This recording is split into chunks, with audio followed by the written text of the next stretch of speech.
All right, this is a very important aspect of mathematics, logical reasoning. We do not have much calculation, but we have to reason for us to be able to work this out fine. Then let's move straight to the question. The question says that you are given two statements P and Q. Then we have to construct a table and deduce whether or not the statements, look at them, you're looking at them on the screen, are equivalent or not. Now, what you need to do is this. For two statements to be equivalent, they must have the same conclusion. So therefore, the column for this conclusion of the left hand side must be equals to whatever it is as conclusion on the right hand side. And so let's go over and see how we can be able to do that or to show that. Now, the next thing before we do that is can we just try to understand the um, signs when it comes to logical reasoning? Now, look at the signs here. Okay, this the V sign is actually disjunction, and we have a condition for us to be able to have a conclusion for disjunction. Now, the condition is that it is only false when both statements are false. Then we move to conjunction. For conjunction, it is only true when both statements are true. Then we have negation. Negation is just the direct opposite of the statement. Then we have implication. Now, implication, this is the condition. It is only false if the first statement is true and the second statement is false. Otherwise, it means that everything must be true. Then we have one that we are not going to use it here, but we just need to know it, which is by implication. And the condition is that it is only true if both statements are either true or both statements are false. All right, it's easy for you to understand that. So let's move to the table and see what we can do with the table. Now look at the table. If you check the table, it has been filled in, but let me explain some things to you. I filled in this table based on what I have as question. All right. If you check, we are given PQ, or we are told that we are going to consider statement PQ. Can you see column P, column Q? Look at it. This is column P and this is column what? Q. All right. Now, because in this we have this particular thing, which is negation P. So I have a column for it, negation P.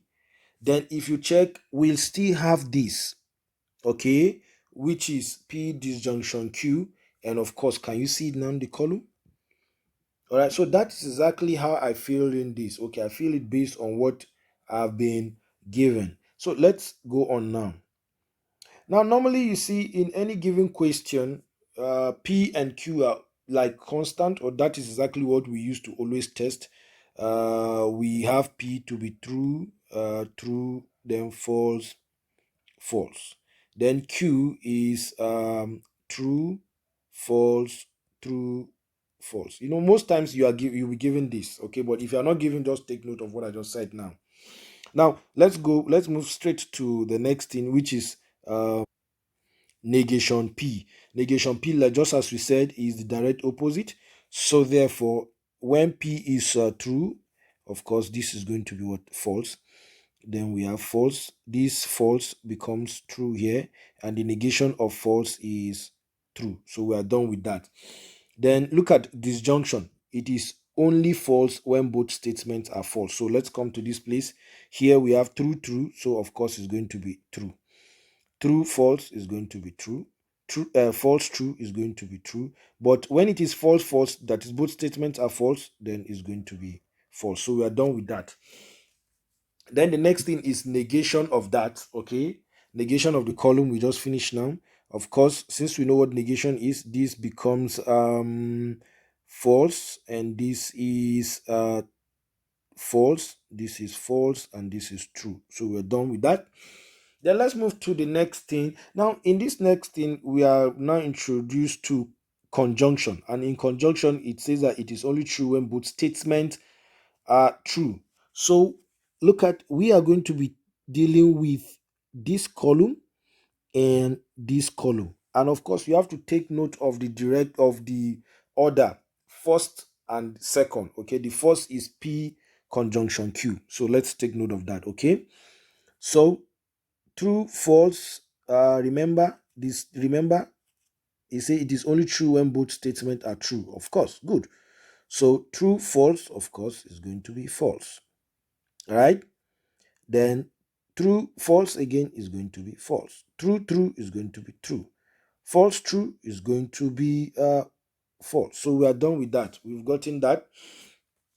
Then let's move to the final column. Now, in the final column, we have implication. An implication, it is only false if the first statement is true and the second statement is false. So these are the things we need for this.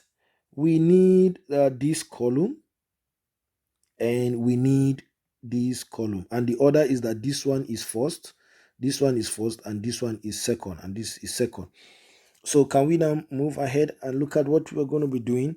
So false, false, of course, going by the condition is still true. All right. Then false, false is still true.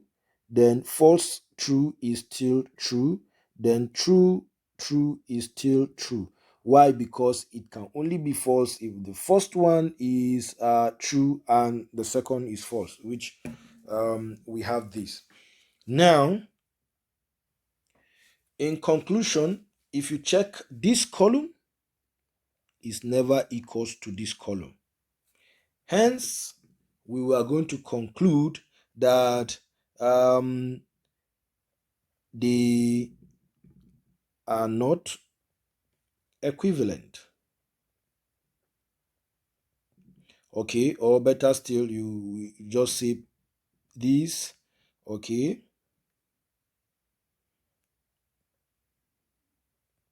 is not equivalent to this.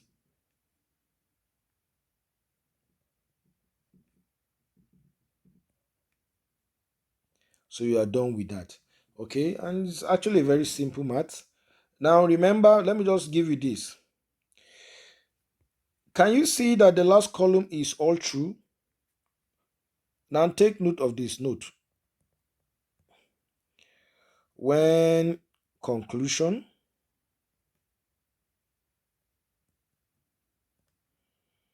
is all true, there's a name we call it, okay?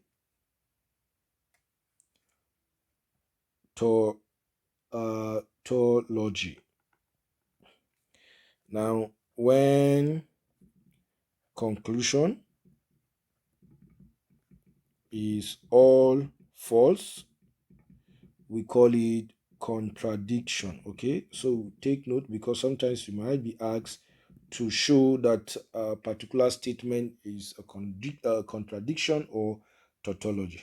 Thank you, and don't forget to subscribe.